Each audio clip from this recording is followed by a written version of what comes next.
வணக்கம். இன்னைக்கு நாம ஒரு பயணத்துக்கு போக போறோம். நம்ம உணர்வுகளோட அடிமட்டத்துல இருந்து. அதாவது அவமானம், பயம், கோபம் மாதிரியான பாதாளங்கள்ல இருந்து. ஆமா, அங்கிருந்து ஆரம்பிச்சு அன்பு, மகிழ்ச்சி, அமைதி மாதிரியான சிகரங்களை நோக்கி எப்படி பயணிக்கிறதுங்கிறதுக்கான ஒரு வரைபடத்தை இன்னைக்கு நாம பார்க்க போறோம். ஆமா, நீங்க கொடுத்த டேவிட் ஆர் ஹாக்கின்ஸ் எழுதிய குணப்படுத்துதல் மற்றும் மீட்பு புத்தகத்தோட சில பகுதிகள்ல இருந்து தான் இந்த வரைபடத்தை நாம எடுத்திருக்கோம். இதுக்கு பேரு உணர்வு நிலையின் வரைபடம். Map of consciousness. அதேதான். இது வெறும் தத்துவம் இல்ல. நம்ம உடல்நலம், மன அழுத்தம், ஏன் நம்ம வயதாகிற விதத்தை கூட இது எப்படி பாதிக்குதுன்னு அவர் ரொம்ப ஆழமா விளக்குறாரு. கேட்கவே ரொம்ப சுவாரஸ்யமா இருக்கு. சரி, அப்போ இந்த வரைபடம்னா என்ன? அது எப்படி நம்ம வாழ்க்கையோட ஒவ்வொரு பகுதியிலயும், குறிப்பா குணப்படுத்துறதுல ஒரு தாக்கத்தை ஏற்படுத்துதுன்னு ஆழமா அலசி பார்க்கலாம். முதல்ல இந்த உணர்வு நிலையின் வரைபடம் நான் என்ன? இது ஒரு மாதிரி மனசுக்கான கூகுள் மேப்ஸா? ஒரு வகையில அப்படியும் சொல்லலாம். இது மனித உணர்வு நிலையோட வெவ்வேறு ஆற்றல் புலங்களை 1லிருந்து 1000 வரைக்கும் அளவிடுற ஒரு அளவுகோல். ஆனா இது சாதாரண ஸ்கேல் மாதிரி இல்ல. இது ஒரு மடக்கை அளவுகோல், அதாவது லாகரிதமிக் ஸ்கேல். ஒரு நிமிஷம், மடக்கை அளவுகோல்னு சொல்றீங்க? அது கொஞ்சம் டெக்னிக்கலா கேக்குதே, அதுக்கு என்ன அர்த்தம்? சிம்பிளா சொல்லணும்னா 20லிருந்து 30க்கு போறதை விட 500லிருந்து 510க்கு போறது பல 100 மடங்கு அதிக சக்தி வாய்ந்தது. ஓ, அப்போ ஒவ்வொரு படியும் ஒரு பெரிய பாய்ச்சல் மாதிரி? சரியா சொன்னீங்க. ஒவ்வொரு படிநிலையும் ஆற்றல்ல ஒரு மிகப்பெரிய பாய்ச்சல். இந்த வரைபடத்துல ஒரு முக்கியமான திருப்புமுனை இருக்கு. அதுதான் 200 என்ற எண். இதுக்கு பேரு தைரியம். கரேஜ்.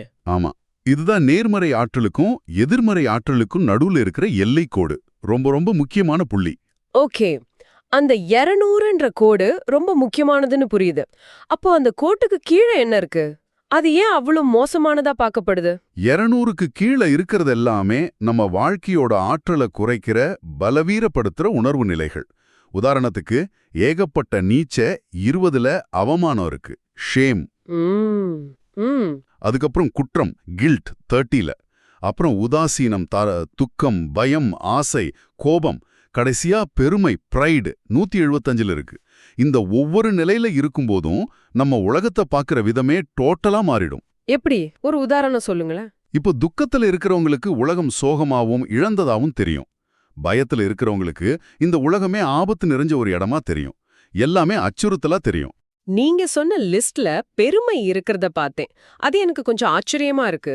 பெருமை பாடுறது ஒரு நல்ல விஷயம் தானே நம்ம நினைச்சிட்டு இருக்கோம். அது எப்படி எதிர்மறை பட்டியல்ல அதுவும் 200க்கு கீழே வருது? இதுதான் இந்த வரைபடத்தோட மிக முக்கியமான நுட்பமான விஷயங்கள்ல ஒண்ணு.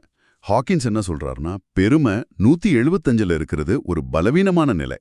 பலவீனமான நிலையா? ஆமா, ஏன்னா அது எப்பவும் வெளிப்புற விஷயங்களை சார்ந்து இருக்கு. என் வேலை, என் பணம், என் படிப்புன்னு. மத்தவங்கள விட நான் மேலானவன்னு ஒரு ஒப்பீட்டு மனப்பான்மை அதுல இருக்கும். ஓ, சரி சரி. அந்த வெளிப்புற விஷயம் போயிடுச்சுன்னா பெருமையும் போயிடும். அது ஒரு தற்காப்பு நிலை. ஆனா தைரியம், கரேஜ் 200ல இருக்கிறது ஒரு உள்நிலை. அது எப்படி? அது என்னால முடியும், நான் இதை சமாளிப்பேன் என்ற நம்பிக்கையிலிருந்து வருது. அதுக்கு வெளிப்புற அங்கீகாரம் தேவையில்லை. இந்த சின்ன வேறுபாடுதான் ஒருத்தரோட உலகத்தையே மாத்திடுது.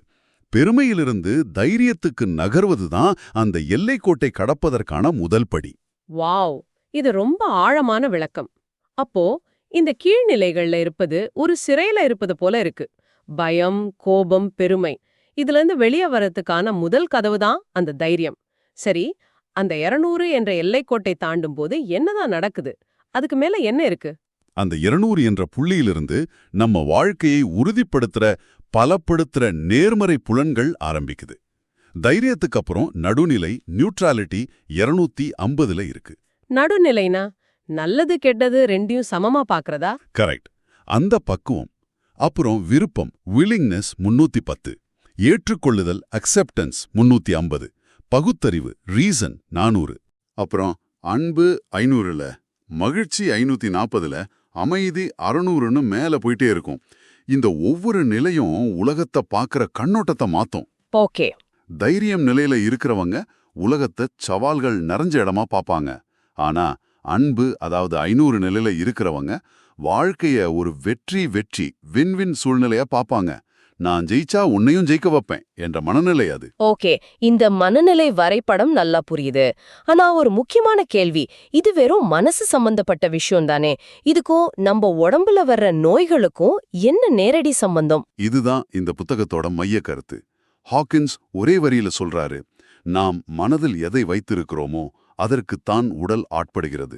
மனசுல வைக்கிறது உடம்புக்கு வருமா?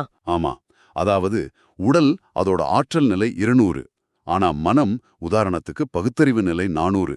அப்போ எது சக்தி வாய்ந்தது? மனம்தான்.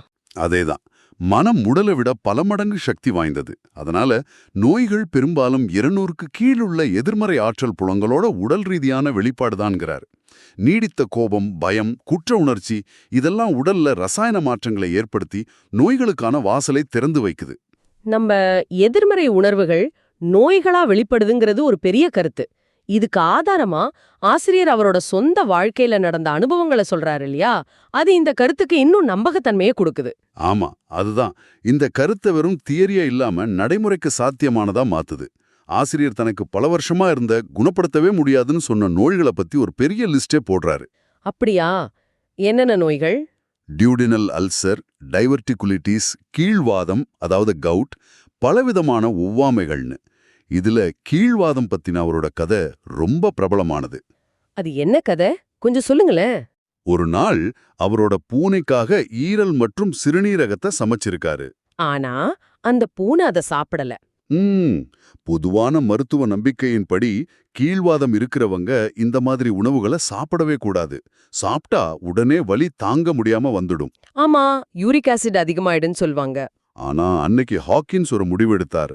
நான் ஒரு எல்லையற்ற உயிரினம், இந்த சின்ன சின்ன மருத்துவ நம்பிக்கைகளுக்கு நான் கட்டுப்பட மாட்டேன் அப்படின்னு தனக்குத்தானே சொல்லிக்கிட்டு அந்த முழு பாத்திரத்தையும் அவரே சாப்பிட்டாரு. என்னது? அப்புறம் என்னாச்சு? அவருக்கு வலி வரலையா? அதுதான் ஆச்சரியம். அவர் சொல்றாரு, அதுக்கப்புறம் அவருக்கு கீழ்வாத தாக்குதலே வரவே இல்லையா. அந்த ஒரு நிகழ்வு அந்த நோயை பற்றிய அவரோட நம்பிக்கைய உடைச்சிடுச்சு. ஒரு நிமிஷம், இது கேக்குறதுக்கு நம்ப முடியாத மாதிரி இருக்கே. இது ஒரு தற்செயலான நிகழ்வா இருக்கலாம் இல்லையா? அல்லது இது பிளசிபோ விளைவு, பிளசிபோ எஃபெக்ட் மாதிரி மனசை ஏமாத்துற ஒரு விஷயமா? இந்த மாதிரி கருத்துக்கள் கொஞ்சம் ஆபத்தானவை இல்லையா? மக்கள் மருத்துவ சிகிச்சையை விட்டுட்டு இதை மட்டும் நம்ப ஆரம்பிச்சா என்ன ஆகிறது? ரொம்ப ரொம்ப சரியான கேள்வி. இந்த புத்தகம் மருத்துவ சிகிச்சையை விட சொல்லல, அது ரொம்ப முக்கியம். ஆனா குணப்படுத்துதல்ல மனசோட பங்கை நாம குறைச்சு மதிப்பிடுறோம்னு சொல்லுது. ஓகே. ஹாக்கின்ஸ் சொல்றது வெறும் பாசிட்டிவ் திங்கிங் இல்ல, அது ஆழமான நம்பிக்கை அமைப்பை மாத்துறத பத்தினது. அந்த ஈரலை சாப்பிட்டப்போ அவர் வெறும் உணவை சாப்பிடல, அந்த நோயை பத்திய பயம், கட்டுப்பாடுங்கிற நம்பிக்கையும் சேர்த்து சாப்பிட்டாரு. அப்போ அந்த அடையாளத்தையே அவர் கைவிடுறார். சரியா சொன்னீங்க. எனக்கு கீழ்வாதம் இருக்குங்கிற அடையாளத்தை அவர் கைவிட்டார். அந்த எதிர்மறை ஆற்றல் புலத்தை அவர் ரத்து செஞ்சார். இதுதான் வித்தியாசம். புரியுது. அப்போ நம்ம நம்பிக்கைகள் தான் நம்ம உடல்நிலைய உருவாக்குதுன்னு அவர் சொல்றாரு. இத விளக்க அவரோட பிரவுன் பேக் நண்பர்கள் பத்தி ஒரு கதை சொல்வாரு.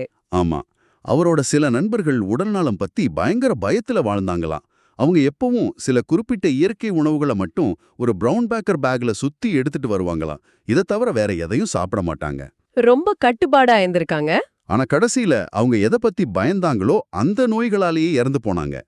ஆனா ஹாக்கின்ஸோ எனக்கு ஒவ்வாமை இருக்கு, எனக்கு இது ஒத்துக்காதுன்னு மனசுல வர்ற ஒவ்வொரு எதிர்மறை நம்பிக்கையும் அப்போத்தோ சவால் செஞ்சு ரத்து செஞ்சு தனக்கு இருந்த டசன் கணக்கான நோய்கள்ல இருந்து குணமடைஞ்சதா சொல்றாரு. சரி, நோய்கள் ஒரு புறம் இருக்கட்டும், நம்ம அன்றாட வாழ்க்கையில சந்திக்கிற மன அழுத்தம் அல்லது தவிர்க்கவே முடியாதுன்னு நாம நினைக்கிற முதுமை, இந்த மாதிரி சவால்களுக்கும் இதே கொள்கை பொருந்துமா? நிச்சயமா, மன அழுத்தம் வெளியிலிருந்து வர்றதில்ல, அதை நம்ம கண்ணோட்டத்தை பொறுத்ததுன்னு அவர் சொல்றாரு. இதுக்கு ஒரு அருமையான உதாரணம் சொல்றார். சொல்லுங்க. ஒருமுறை ஈக்வடார்ல இருந்தப்போ விமானம் 3 நாள் தாமதமாகி இருக்கு. ஆனா அங்கிருந்த மக்கள் அதை பத்தி கொஞ்சம் கூட கவலைப்படாம இயல்பா இருந்தாங்களாம். ஏன்னா அவங்க கலாச்சாரத்துல நேரம் என்பது ஒரு நெகிழ்வான விஷயம். ஆமா, இது நம்ம ஊர்ல பஸ் லேட்டா வர்ற மாதிரி தான். சிலர் அத பத்தி கவலைப்படாம பாட்டு கேட்டுட்டு இருப்பாங்க, சிலர் கண்டக்டர் கிட்ட சண்டைக்கு போவாங்க. நிகழ்வு ஒண்ணுதான், ஆனா நம்ம உணர்வு நிலை வேற வேற. சரியா சொன்னீங்க. அதே விமான தாமதம் நியூயார்க்ல நடந்திருந்தா ஒரே கலேபரமா இருக்கும்.